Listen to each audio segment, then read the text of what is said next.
Hi guys, Olive here today to discuss my most anticipated upcoming book releases that are all due to come out in October, November, and December 2023. Believe it or not, it is once again time to talk about what new books will help us close out this calendar year, and I've got some really exciting ones to tell you about in today's video. We will, of course, start with the first new release Tuesday of this particular quarter, which is October 3rd. There are 4, yes, you heard me correctly, 4 nonfiction books all coming out on that day that I am very excited about.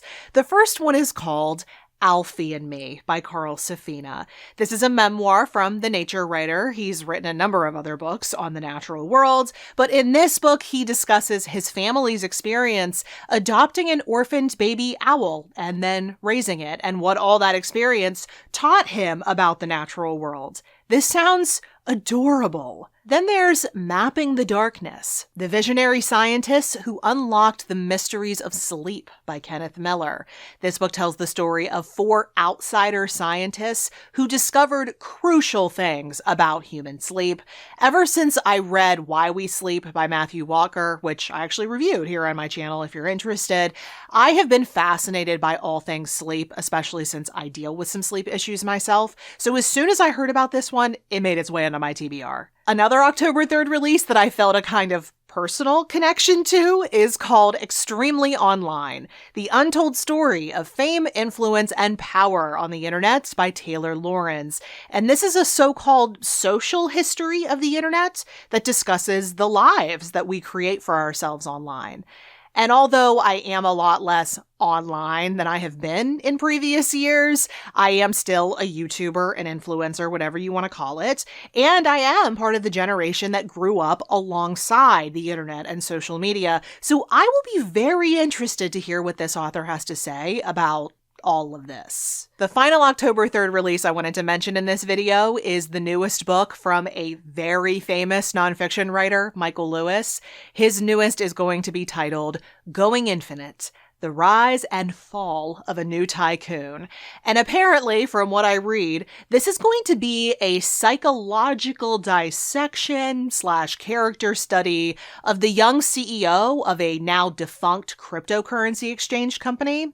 This whole thing is giving very big WeWork, Theranos energy, both topics I've covered extensively in previous videos. Plus, I've really enjoyed everything from Michael Lewis that I've read thus far, so this new one is definitely calling my name. But then 2 weeks later, on October 17th, there are 2 novels coming out that really caught my eye. The first one largely because of my academic background. It's called Let the Dead Bury the Dead by Allison Epstein. This is an alternative history set in 19th century Russia. A mysterious woman arrives at court, generally disrupting things, and also creating speculation that she may be a creature of myth. This sounds perfect for the upcoming winter months. The other new release coming out on that day sounds highly unique. One Woman Show by Christine Colson is a novel that imagines an upper-class 20th century woman as a museum artifact, and all the dramas in her life as she's moved around the museum. And if that didn't sound distinctive enough, this entire story is told through museum labels, probably because this author spent 25 years working at the Metropolitan Museum of Art.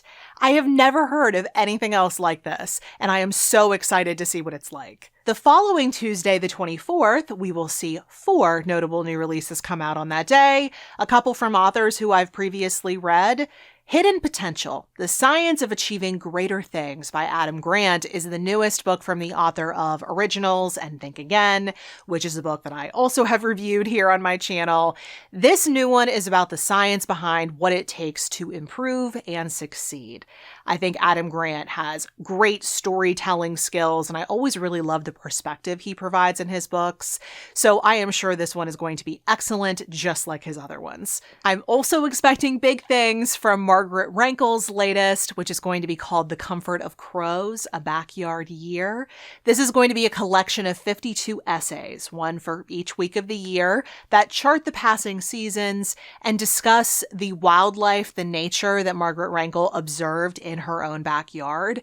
She is such a beautiful writer. I have loved both of her previous books, and I am so excited to see that this newest book is also going to feature illustrations done by her brother, just like were included in her previous two books.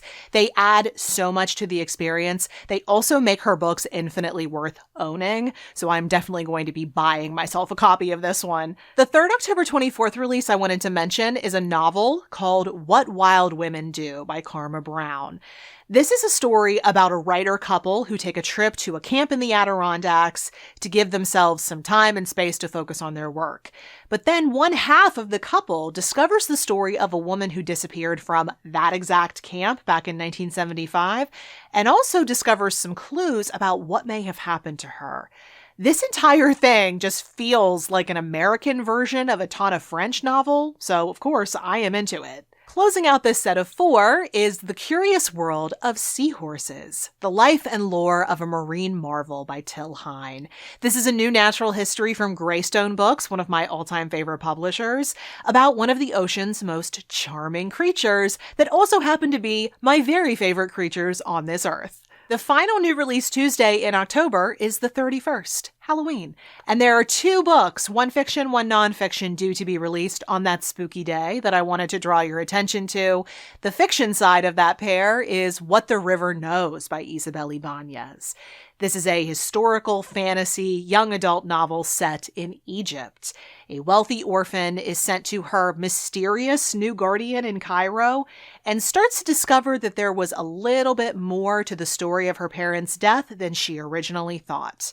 I loved one of this author's previous books called Woven in Moonlight. I actually reviewed it here on my channel some time ago.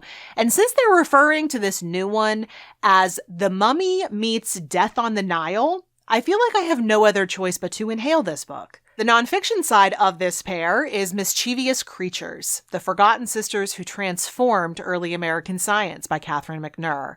This is a history that celebrates 2 early American scientists, one entomologist, one botanist, sisters, whose work went unappreciated at the time and has been forgotten since. Until now, that is. And that's that for October. It actually looks like it's going to be a very busy October in the book world, but I should mention, just to warn you, that past this point, definitely into November and then certainly into December, things do get progressively quieter in the book world as we approach the holiday season and then the end of the year.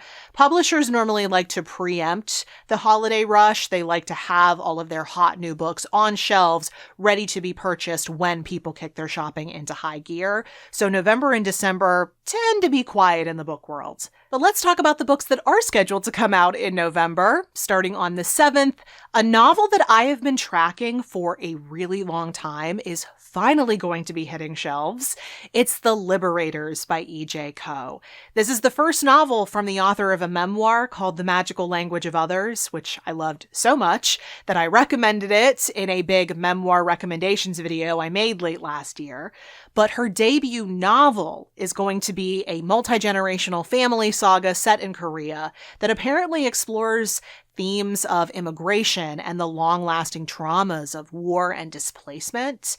I have already seen what this author can do with language in her memoir, and I cannot wait to see how that translates to a novel. The other November 7th release is a book that I didn't know I needed until I saw it was coming out, and now I can't live without it.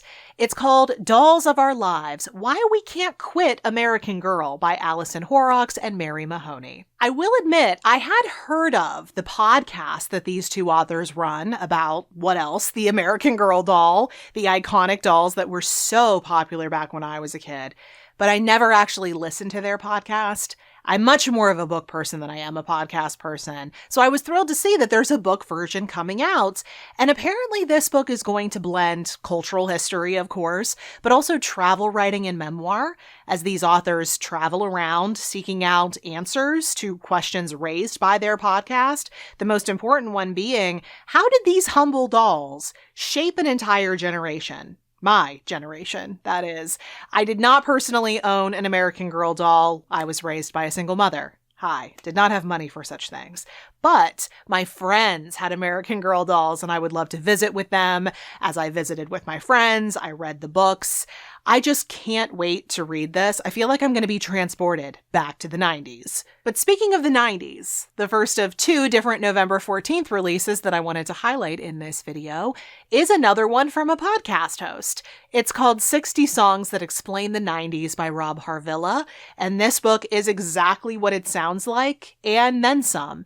The music critic author tours different genres and uses specific songs from the 90s as examples in his theme chapters, all about the very colorful decade that has definitely had a nostalgic resurgence as of late. The final November new release of this video is Gator Country: Deception, Danger, and Alligators in the Everglades by Rebecca Renner, a nonfiction book about an underground operation into the world of alligator poaching in Florida.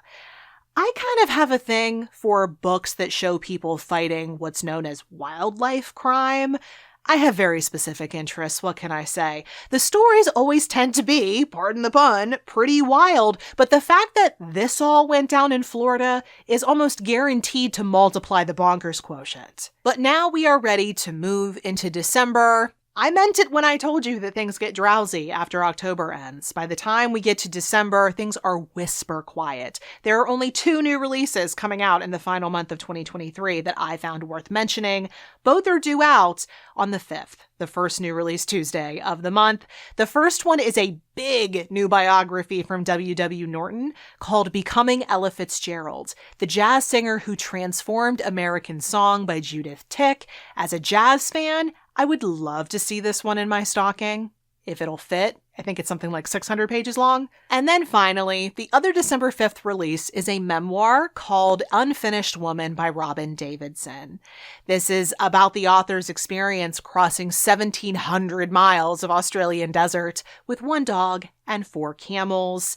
And maybe it's because I just read Wild by Cheryl Strayed for the first time a few months back, or maybe it's because the events of this book took place in the 1970s, and memoirs about things that happened back then have been treating me really well so far this year, but this book called to me in a really big way. But those were some new releases of 2023's final quarter that I wanted to shine a light on because I am very excited about them. Just to be clear, this is not a comprehensive list. There are so many books that come out every single month. I could not include all of them, so I just talked about the ones I am most excited about. But if there are any that you are really excited about that I did not talk about in this video, I would love to hear what those are. Or if you're really excited about any of the ones I brought up today, all the ones that I did bring up today, as well as links to any videos I may have brought up throughout the video, I will link for you in the description box below for your clicking convenience. And I am also going to include links down there to the previous 3 quarters new releases videos that I made in case you missed any of those, you want to see what other books came out in 2023, or if you want to go back and rewatch any of those, now that most, if not all of those books should be out on shelves ready to be read. Thank you so much for watching. We hope you're having a wonderful day, and we'll see you in the next video. Bye!